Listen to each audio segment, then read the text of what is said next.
Imagine you're at the dentist. You sit in the chair, the light flips on, and everything becomes a blur. You repeat this process 2 to 4 times a year. So what's actually happening during a dental checkup? Let me take you behind the scenes from start to finish. If you're new to the channel, welcome. I'm Alex and I'm not a dentist. Thanks for being here. And if you're a returning subscriber, thank you so much for tuning in again. It all starts with a clean room.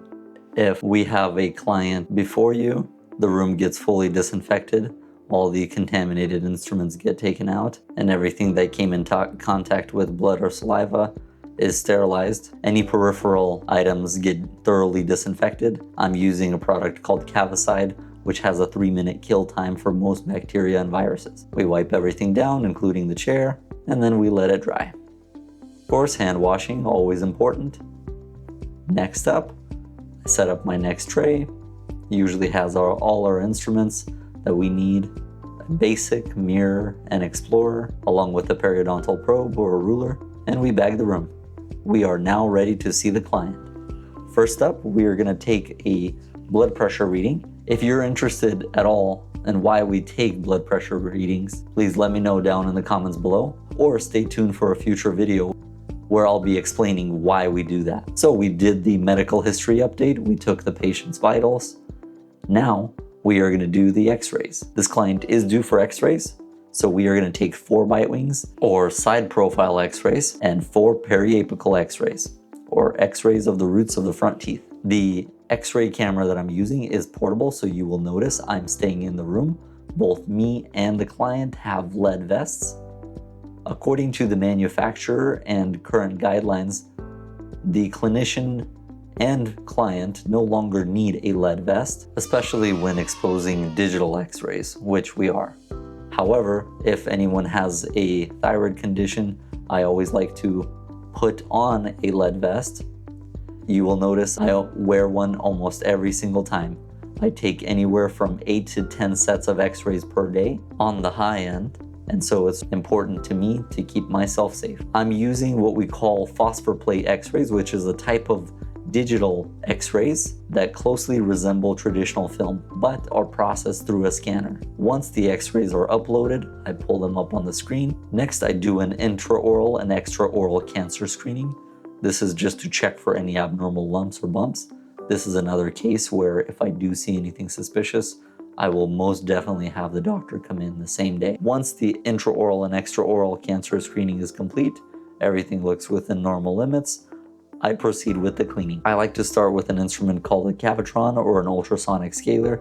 I'm using the Cavitron 300 in this video, top of the line. Of course, suctioning throughout the whole process because it does produce a lot of water. Once we are done with the Cavitron, I like to polish. Sometimes I polish mid-cleaning, sometimes I polish at the end. The order really doesn't matter. Most of the time I like to polish mid-cleaning. That way, while I'm doing the hand instrumentation, I can go ahead and remove all the grittiness from between the teeth at the same time. You will notice I also like to stand for my cleanings.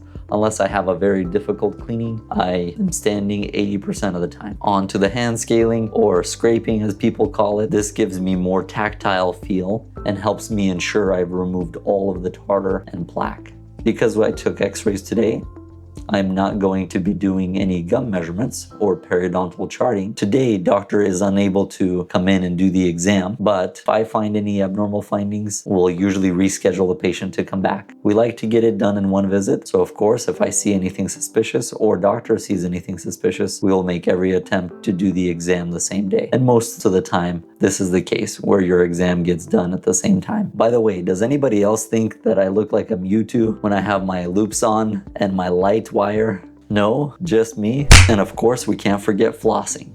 We floss all of the teeth. Next, once we are fully finished with the cleaning, I like to go over some oral hygiene instruction and show a client areas that they were struggling to clean or where I noticed more plaque today. And last but not least, the client gets a goodie bag and we do some fluoride treatment.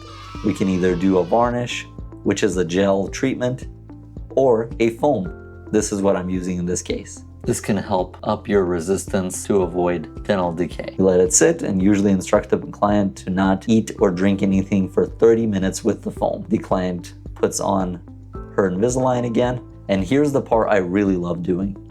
I call these mask off conversations. Sorry, I'm facing my back to you guys, but these are conversations I like to have with clients towards the end of the appointment to go over some tips and tricks to help the client keep their smile in tip-top shape. I take down my notes, we do a little chit chat, so next time you space out at your dental visit, you can reference this video to see what you missed. And that's the end of the appointment. Thanks for sticking with us. If you found value in this video, hit that like button and consider subscribing. If you have any questions about dental visits in general or anything that happened during your dental visit, comment down below and I'll make sure to answer. See you next time.